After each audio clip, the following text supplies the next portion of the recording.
Byzantine architecture is known for its domes, complex structures, and strong religious character, reflecting a major shift from the classical traditions of ancient Rome. It developed within the East Roman Empire, centered in Constantinople, where art and architecture were closely tied to the empire's culture, politics, and faith. In order to fully comprehend their architectural design, we must first know what and who were the people of Byzantium. Byzantium was a sophisticated Greek-speaking state that viewed itself as the legitimate successor to Rome. It was a unique fusion of three pillars: Roman law and administration, Greek language and culture, and Orthodox Christianity. Unlike the feudal systems of Western Europe, the Byzantine Empire maintained a centralized government, professional army, and complex bureaucracy. It served as a vital buffer between Europe and the expanding Islamic caliphates to the east. The people of the empire did not call themselves Byzantines, however, for that is a term created by the historians centuries later. They called themselves Romaei, or Romans. While the empire's elite and official language eventually did shift from Latin to Greek, the citizens maintained their Roman identity and legal structures. Society was deeply religious, and the emperor was regarded as a semi-divine figure who acted as a protector of the Christian faith. This population included a diverse mix of Greeks, Armenians, Syrians, and Slavs, all unified by the Orthodox Church. The history of the Byzantium Empire is a cycle of golden ages and slow decline. Under Emperor Justinian I in the 6th century, the empire recaptured much of the old Roman Mediterranean, including Italy and North Africa. However, over the following centuries, the empire faced constant pressure from the Persians, Arabs, and Bulgars. A turning point had occurred in 1204 during the Fourth Crusade, when Western European crusaders sacked Constantinople, shattering the empire's wealth and unity. Although the Byzantines eventually did reclaim their capital, the state remained a shadow of its former self. Thus, the empire finally came to an end in 1453, when the Ottoman Turks, led by Sultan Mehmed II, reached the walls of Constantinople with heavy artillery, marking the transition from the Middle Ages to the Renaissance.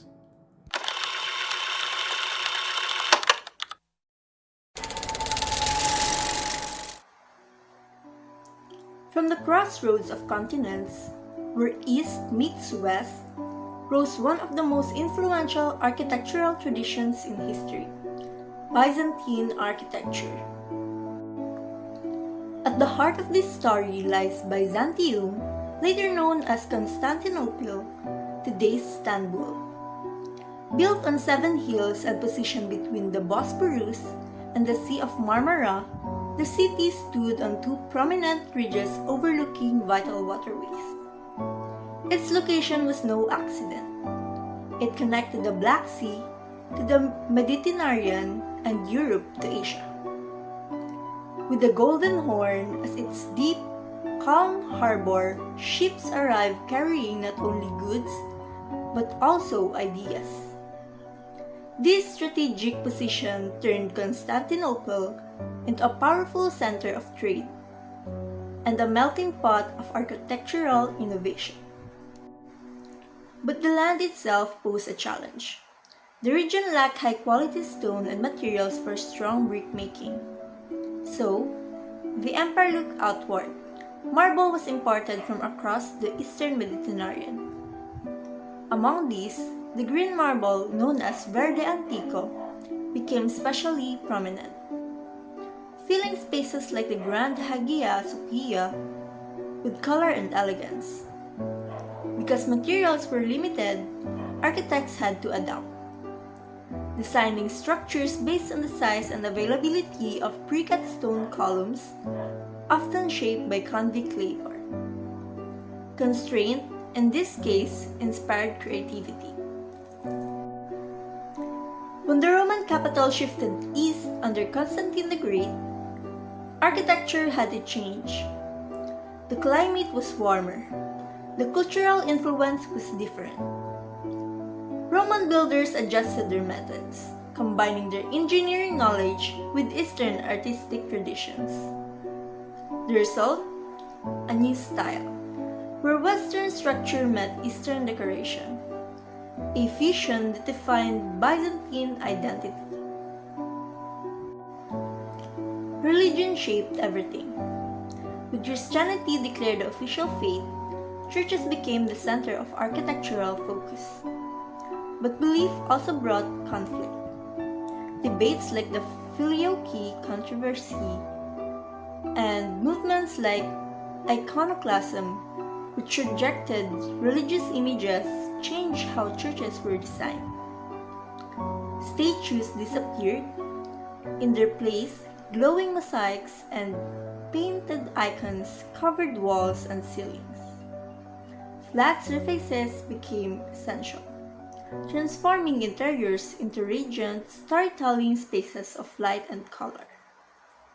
The empire was ruled by absolute power, a centralized system rooted in the reforms of Diocletian. When Constantine established Constantinople in AD 324, it rivaled the West in wealth and influence. But unity did not last. Religious conflicts such as those addressed in the First Council of Nicaea and political tensions divided the empire. In AD 800, the crowning of Charlemagne marked the final split between the East and West. From then on, the Byzantine Empire developed its own identity, highly structured, deeply religious, and architecturally distinct,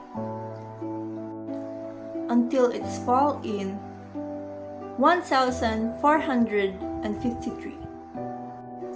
Long before it became an empire's capital, Byzantium was a Greek colony, founded in the 7th century BC.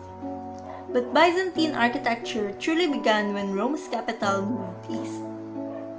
Its influence spread far beyond Constantinople, reaching places like Ravenna, Venice, Greece, and even Russia. Under Emperor Justinian I, the empire claimed parts of Italy. This is why structures like Basilica of San Vitale displayed strong Byzantine features. Ravenna itself became a key center of this architectural style, a bridge between East and West, preserving Byzantine influence for centuries.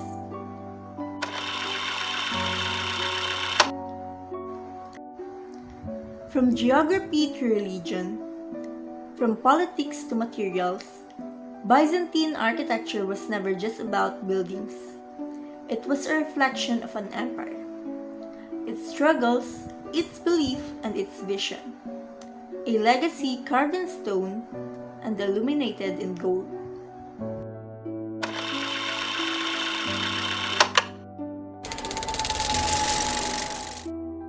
The style for Byzantine architecture flourished in the Eastern Roman Empire, especially in Constantinople, and reached its peak under Emperor Justinian I.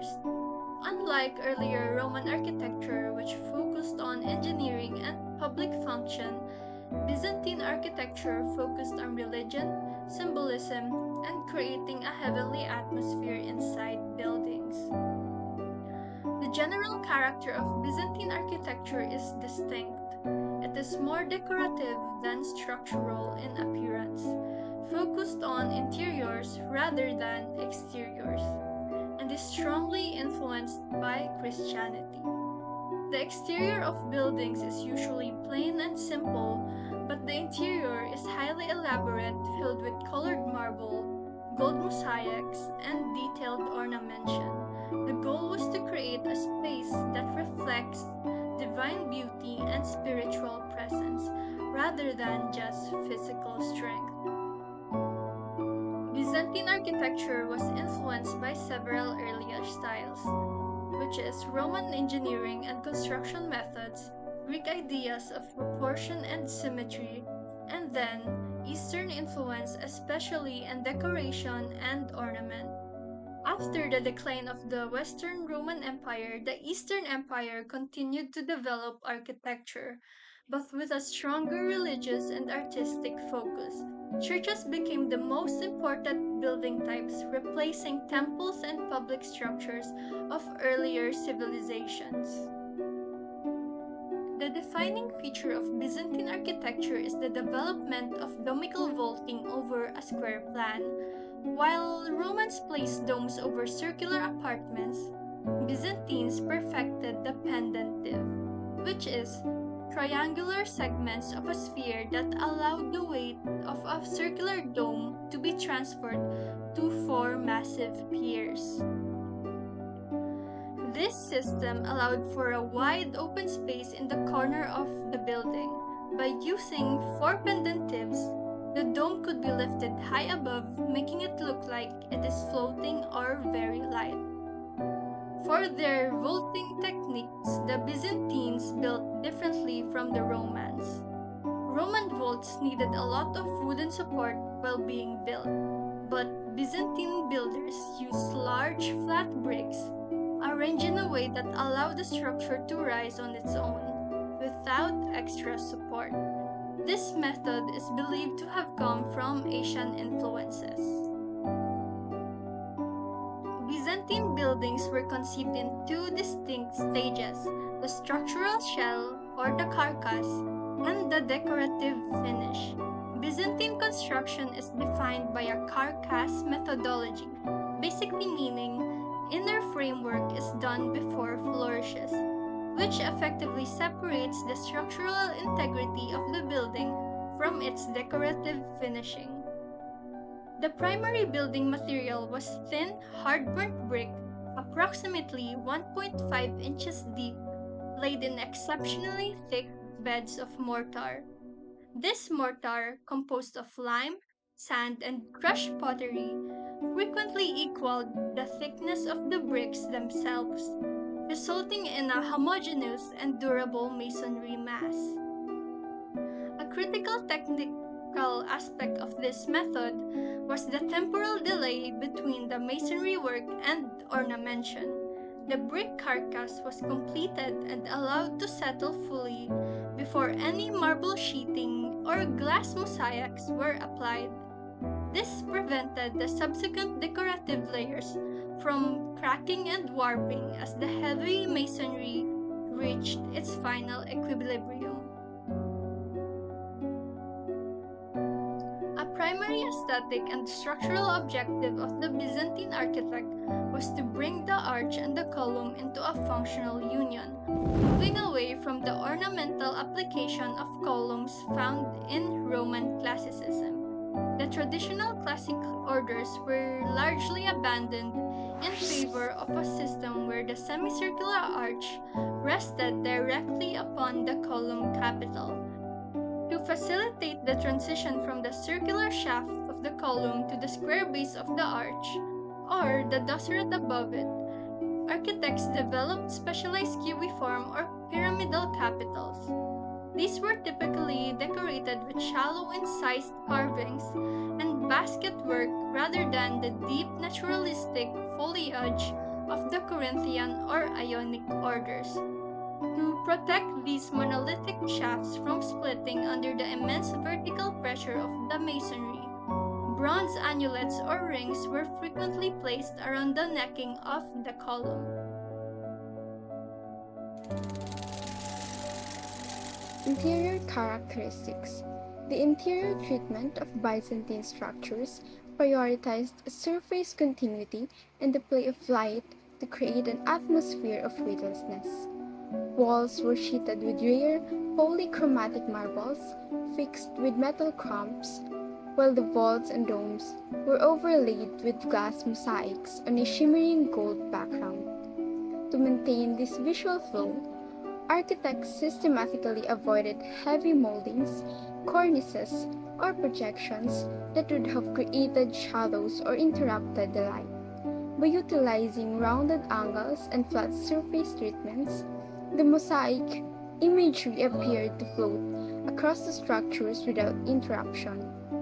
This created the renowned effect of the ceiling appearing as if it were suspended by a chain from heaven, a hallmark of the Eastern Orthodox aesthetic that favored two-dimensional symbolic representation over the three-dimensional sculptural traditions of the West.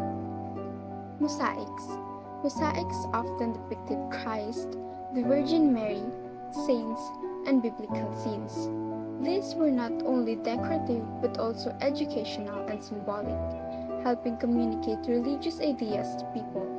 The gold background were commonly used to reflect light, creating a glowing and heavenly atmosphere.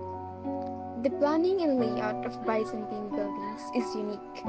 Unlike the long rectangular plans of Roman basilicas, Byzantine churches often used a centralized plan, meaning the structure is organized around a central space.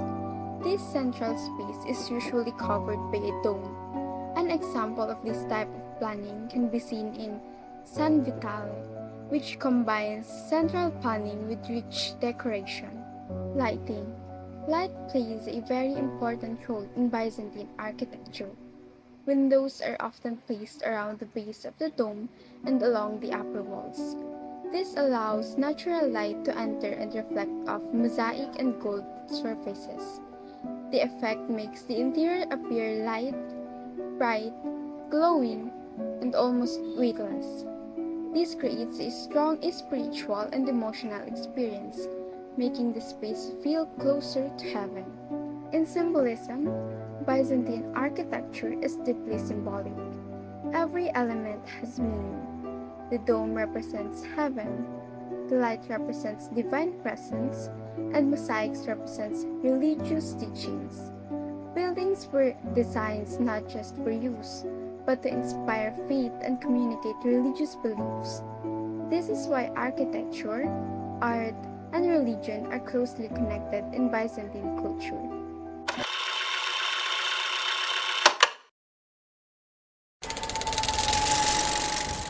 The best example of these aspects of Byzantine architecture is the Hagia Sophia Grand Mosque.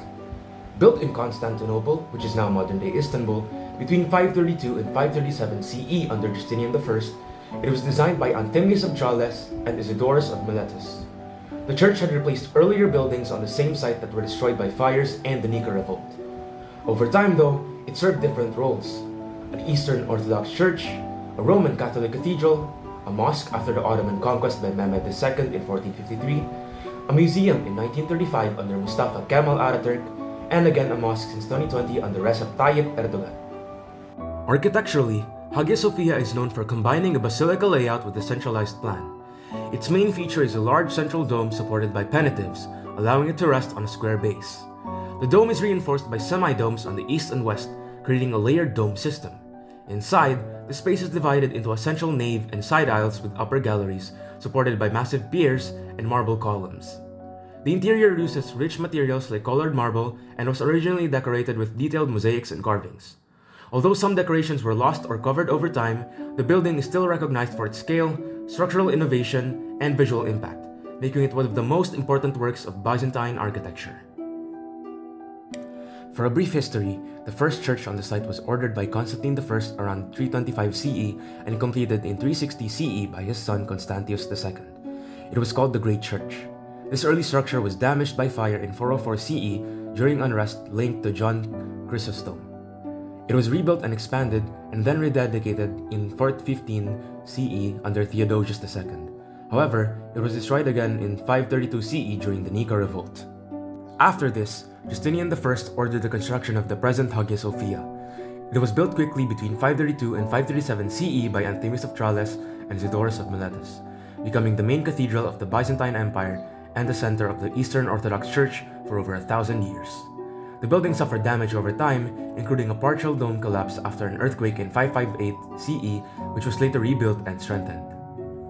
In 1204 CE, during the Fourth Crusade, the church was looted and converted into a Roman Catholic cathedral. In 1261, it returned to Orthodox control. A major change had happened in 1453 when Mehmed II conquered Constantinople and converted Hagia Sophia into a mosque. Islamic features like minarets, mihrab, and minbar were added, which were later improved by architects including Mimar Sinan. In 1934, Mustafa Kemal Ataturk secularized the building, and in 1935 it became a museum. It was recognized as part of a UNESCO World Heritage Site in 1985. In 2020, under Recep Tayyip Erdogan, it was converted back into a mosque, where it remains active today while still open to visitors. Other examples of Byzantine architecture include the churches of Saint Sergius and Bacchus. Located in Istanbul, modern-day Constantinople, it was built during the early reign of Justinian I around AD 527 to 536. It is one of the earliest surviving examples of Byzantine centralized church design and is often seen as a precursor to later works like San Vitale and Ravenna. The building has a complex plan that appears nearly square on the outside, but contains an inner octagonal core formed by 8 large piers. This inner space supports a dome through a system of arches and escadre, creating a fluid and a continuous interior typical of the Byzantine spatial design. The Basilica of San Vital and St. Mark's are one of the strong examples of Byzantine influence in Western Europe. Both buildings utilize an octagonal or centralized plan, where an inner space is enclosed by a larger outer structure, highlighting the importance of dome constructions in Byzantine design. San Vital, built between 526 and 547, during the time of Justinian I, reflects early Western adaptation of Byzantine ideas. In contrast, St. Mark's Basilica, constructed later between 1063 and 1071, represents a transition between Byzantine and Western architectural styles. It follows a Greek cross plan with 5 domes, one at the center and one over each arm, and is richly decorated with colored marbles and gold mosaics.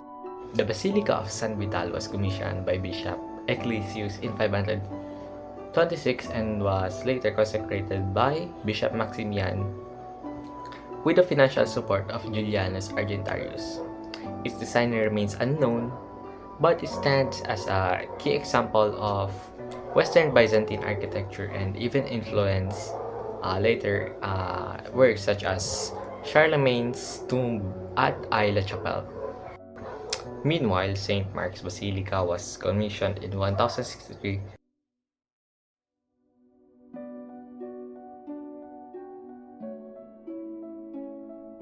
by Domenico I Contarini, though its exact designer is unknown.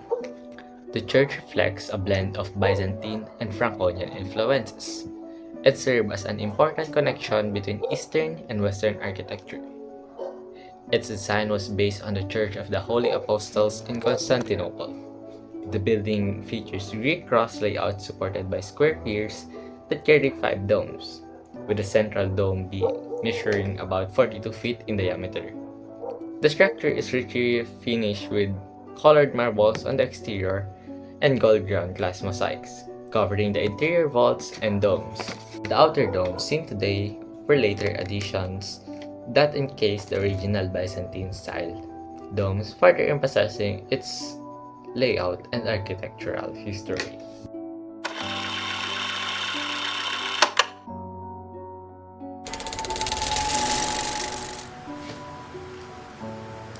Architecture is more than just the construction of buildings. It is a reflection of belief, culture, and how people experience space. In the history of Christian architecture, there are 2 major styles that stand out: the early Christian architecture and the Byzantine architecture. Early Christian churches developed during the time when Christianity was still forming its identity within the Roman world. Byzantine architecture, on the other hand, emerged later in the Eastern Roman Empire, centered in Constantinople, and introduced a new architectural style focused on grandeur, symbolism, and spiritual experience. While both styles serves the same religious purpose, they expressed it in a very different ways, one through simplicity and direction, and the other through centralization, light, and divine imagery. Now, to better understand this transformation, we will explore and compare them through their plans, walls, openings, roofs, columns, moldings, and ornamentation. Let us begin with the plan or layout of the church in Byzantine architecture. The Byzantine churches are based on a centralized plan, a large square space which forms the core of the structure, covered by a dome supported through pendatives. Pendatives is a unique structural solution that allows a circular dome to rest on a square base. From this center, short arms extend in all directions, which forms a Greek cross plan. The result is a compact, balanced, and unified layout with the Nordics integrated within the main structure and sometimes flanked by side galleries.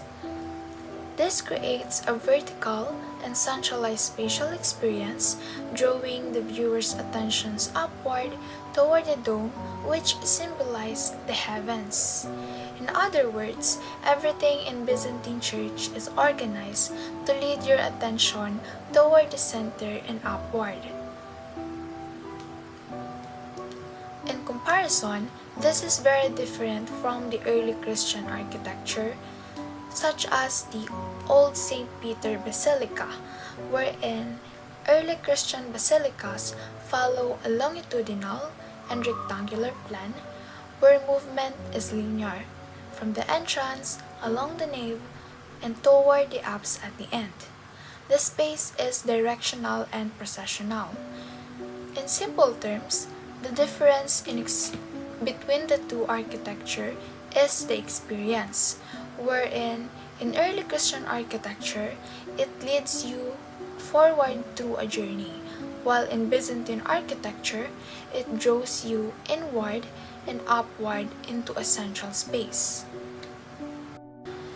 Moving to the walls, we see another contrast between the two architecture. Externally, Byzantine churches are often simple. They are built mainly out of brick, sometimes decorated with alternating stone and brick patterns, but the decoration remains minimal outside, which gives the outside a plain and solid appearance. However, this simplicity outside is very different from what you see inside, wherein inside, walls are transformed into a rich decorative surfaces of marble panels and gold mosaics, depicting saints, Christs, and symbolic imagery, which creates a luminous and highly decorative environment. In comparison of these Byzantine walls to early Christian is the early Christian churches maintain a more modest expression both inside and out, wherein decoration exists, often in the form of frescoes, but it remains relatively simple and narrative in nature. Byzantine interiors, however, are immersive and overwhelming in purpose. They are designed not just to decorate the space, but to transform it.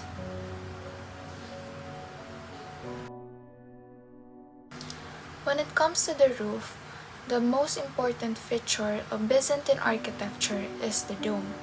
Their domes were built using materials such as brick or stone and are supported by pendatives, which are curved triangular structures that make it possible to place a circular dome over a square base.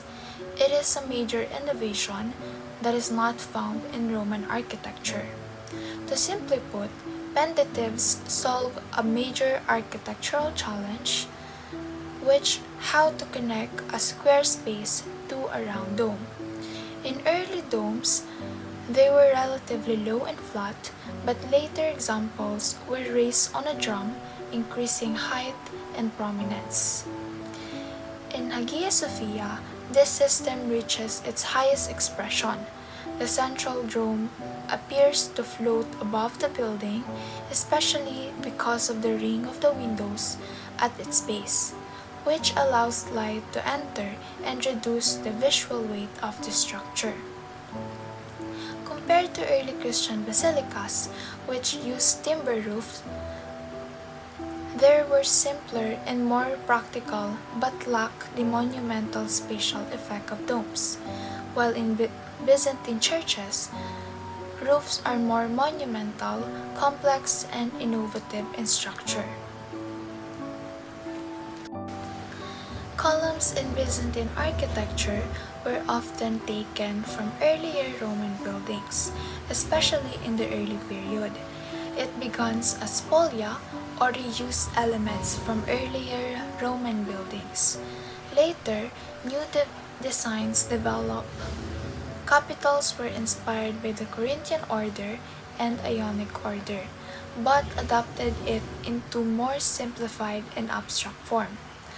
A block called dosseret was added above the capital to support the arch. However, their structural role gradually decreased. Instead of columns carrying the main load, massive piers support the weight of the dome.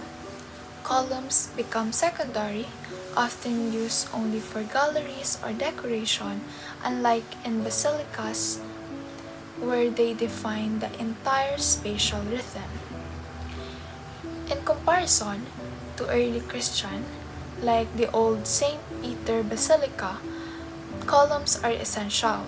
They define the rhythm of the interior, separating nave from aisles and guiding movement forward. In Byzantine architecture, however, the true structural form lies in massive piers and domes.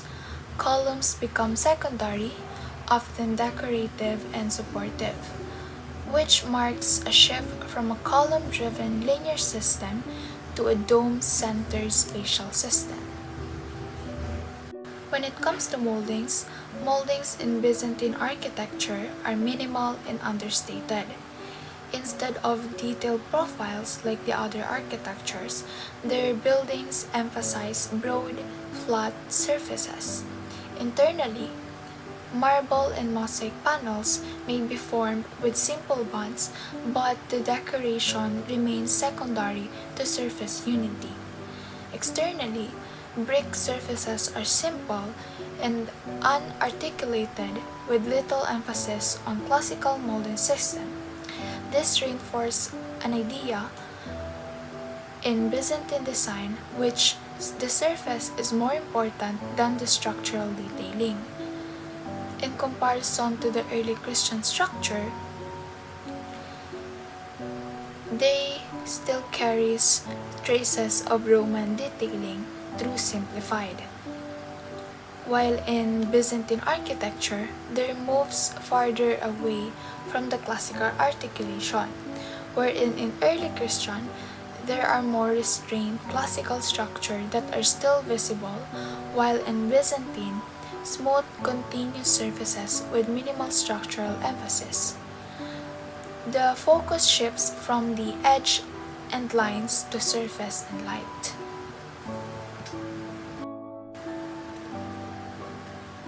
When it comes to ornaments, Byzantine ornamentation is highly decorative and symbolic.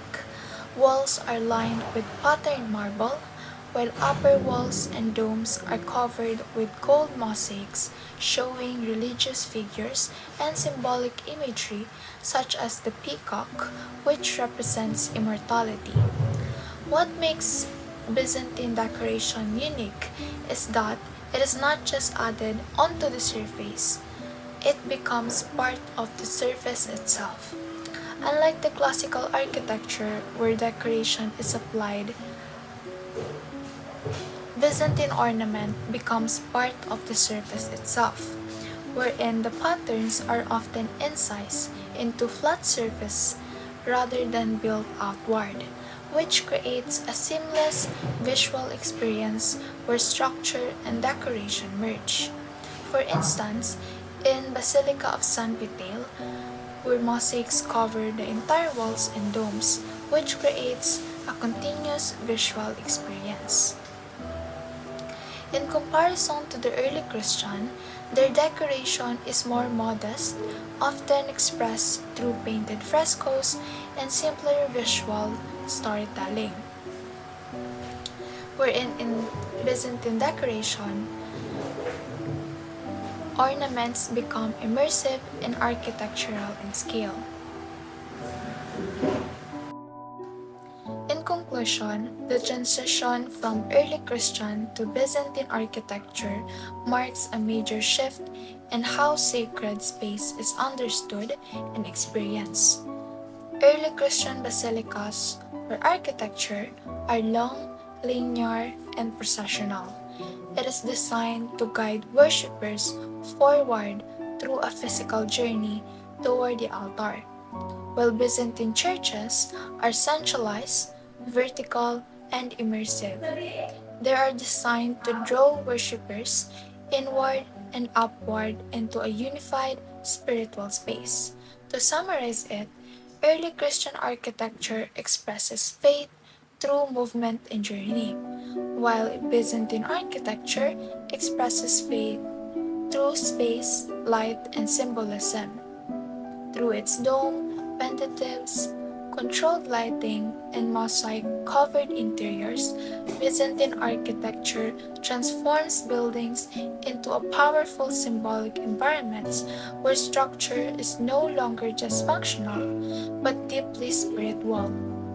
It is architecture that does not simply guide movement, but creates an experience of the divine.